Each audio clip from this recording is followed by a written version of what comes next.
Hey guys, எல்லாருக்கும் வணக்கம். இந்த வீடியோவில் என்ன பார்க்க போகிறோம் அப்படின்னா, தமிழ்நாட்டில் எனிவேர் ரெஜிஸ்ட்ரேஷன் திட்டம் அப்படின்னு சொல்லிட்டு ஒன்று வந்திருக்கு. என்னப்பா எனிவேர் ரெஜிஸ்ட்ரேஷன் திட்டம்னா, தமிழ்நாட்டில் நீங்கள் எந்த மூலை முடுக்கில் நிலம் வாங்கினாலும் அங்கே போயிட்டு தான் நீங்கள் ரிஜிஸ்டர் பண்ணணும் அப்படின்ற ஒரு திட்டம் ஒன்று இருக்குது.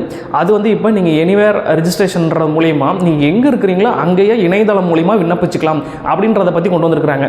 ஸோ இது யார் யாருக்கெல்லாம் பொருந்தும், என்னென்ன திட்டங்கள் இதெல்லாம் அமல்படுத்தப்படுகிறது, காமன் மேன் எல்லாருக்குமே இந்த திட்டம் வருதா அப்படிங்கிறதான் அரசு துறையில் வந்து சொல்லியிருக்கப்பட்ட திட்டம். உதாரணத்துக்கு இப்போ நீங்கள் ஒரு நிலம் வந்து சென்னையில் நீங்கள் வசிக்கிறீங்க, ஆனால் கோயம்புத்தூரில் வந்து ஒரு நிலம் வாங்கியிருக்கிறீங்க அப்படின்னா வந்து இந்த திட்டத்தில் வந்து நீங்கள் பயனடைஞ்சிக்கலாம். இந்த திட்டம் தமிழ்நாடு முழுக்க இதே மாதிரி இருக்கிற யார் வேணாலும் பயனடைஞ்சிக்கலாம். என்ன அப்படின்னா 24 மணி நேரம் சேவை அப்படிங்கிறதுனால ஆன்லைன்லேயே நீங்கள் பதிவு பண்ணிக்கலாம். நீங்கள் வந்து பயப்பட வேண்டிய அவசியம் இல்லை.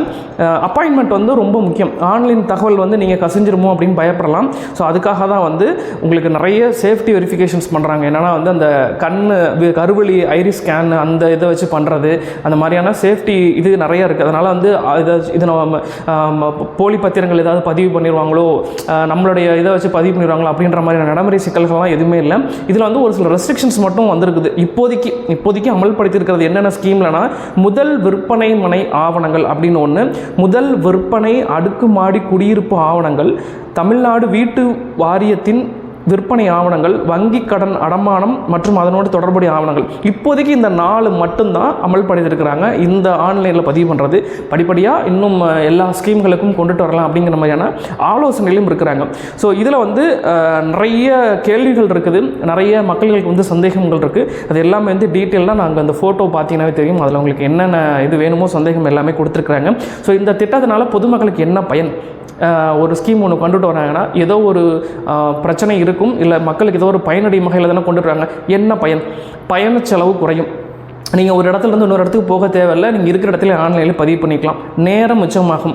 பதிவு அலுவலக நெரிசல் குறையும். நீங்கள் போயிட்டு அந்த டைமில் டோக்கன் புக் பண்ணி இங்கே போயிட்டு இத்தனை மணிக்கு ரிஜிஸ்ட்ரேஷன் பண்ணணும் அப்படின்னா ஏற்கனவே அங்கே எல்லாருமே அந்த ரிஜிஸ்ட்ரேஷன் பண்ணுறதுக்காக வெயிட் பண்ணியிருப்பாங்க. அப்படின்ற விஷயம் குறையும். விரைவாக ஆவண பதிவு செய்ய முடியும். ஆன்லைனில் பதிவு பண்ணி அப்பாயின்மெண்ட் வாங்கி டக்குன்னு நீங்கள் பதிவு பண்ணிடலாம். டிஜிட்டல் சேவைகள் அதிகரிக்கும். டிஜிட்டல் சேவை அதிகரிக்கும் பொழுது ஆட்டோமேட்டிக்காக கவர்மெண்ட்டுக்கும் அதனால் ரெவன்யூ வரும். டிஜிட்டல் சேவை சார்ந்து இயங்கும் இ சேவை மையங்களுக்கும் சேவை வரும். பொதுமக்களுக்கு எளிதாக அது வந்து ஈஸியாக கிடச்சிரும். அப்படிங்கிறதுனால கவர்மெண்ட் இதை வந்து இம்ப்ளிமெண்ட் பண்ணியிருக்கிறாங்க. இது வந்து ரொம்ப வரவேற்கக்கூடிய திட்டமாக நான் பாருகிறேன். உங்களுக்கு எப்படி தோணுது இந்த திட்டத்தை பற்றி அப்படிங்கிறது கீழே மறக்காமல் கமெண்ட் பாக்ஸில் கமெண்ட் பண்ணிவிட்டு, உங்களுக்கு வேறு ஏதாவது ஸ்கீமை பற்றி பேசணும், இல்லை ஒரு அரசு துறையை பற்றி பேசணும் அப்படின்னா கீழே மறக்காமல் கமெண்ட் பாக்ஸில் கமெண்ட் பண்ணுங்கள். என்னோட இன்ஸ்டாகிராம் ஐடி கொடுத்துருக்கிறேன், ஃபாலோ பண்ணி வச்சுக்கேன். உங்களுக்கு ஃபியூச்சரில் ஏதாச்சும் டவுட்னா நீங்கள் கேட்டுக்கலாம். என்னை இந்த வீடியோ பார்த்துருக்க விவசாய நண்பர்கள் வந்து தக்கல் வீடியோ என்னாச்சுன்னு கேட்டுகிட்டே இருப்பீங்க. நெக்ஸ்ட் அப்டேட் உங்களுக்கு நான் சொல்கிறேன். நன்றி, வணக்கம் நண்பர்கள். இன்னொரு வெளி பார்ப்போம். டடா, பாய்.